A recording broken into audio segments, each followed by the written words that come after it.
जब तक हम जिंदा हैं ना तुम्हारी दौलत हमको खरीद सकेगी, ना तुम्हारी ताकत हमको दबा सकेगी। हम जिंदा रहेंगे तो पुकार पुकार कर कहेंगे कि मैं मोहम्मद मुस्तफा सल्लल्लाहु अलैहि वसल्लम का उम्मती हूं। तुम हमारे आका के फरमान को भूल गए। अगर कोई मुनाफिक भूल गया तो भूल जाए, मगर हम नहीं भूलेंगे। तुम सारी दुनिया की दौलत ला के दे दो, मगर हम अपने दीन का सौदा नहीं करेंगे। আসসালামু আলাইকুম। আপনারা সবাই এই নেতাকে চিনেন। উনি ভারতের একজন বিখ্যাত নেতা। যে উনি তার রাসূল সাল্লাল্লাহু আলাইহি সাল্লামকে দিনকে কতটা ভালোবাসেন। যিনি তার দিনের জন্য, যিনি তার ভূমির জন্য সবসময় লড়াই করে যান। এরকম নেতা হন। দেখবেন আপনার পিছনে হাজার হাজার মানুষ থাকবে, হাজার হাজার মানুষের ভালোবাসা পাবেন।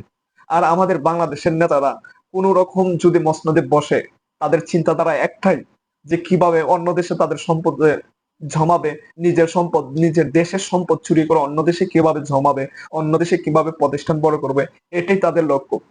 কিন্তু নেতা হন এভাবে যে তার ভূমির জন্য লড়াই করে সবসময় ভূমির উন্নত চায়, বাংলার জনগণের উন্নতি চাবে। এরকম একটা নেতা আমাদের দরকার। আমরা ইসলামিক দলকে সাপোর্ট করে, আমরা ইসলামকে আমরা অন্তর দিয়ে ভালোবাসি, আমাদের দিনকে আমরা অন্তর দিয়ে ভালোবাসি।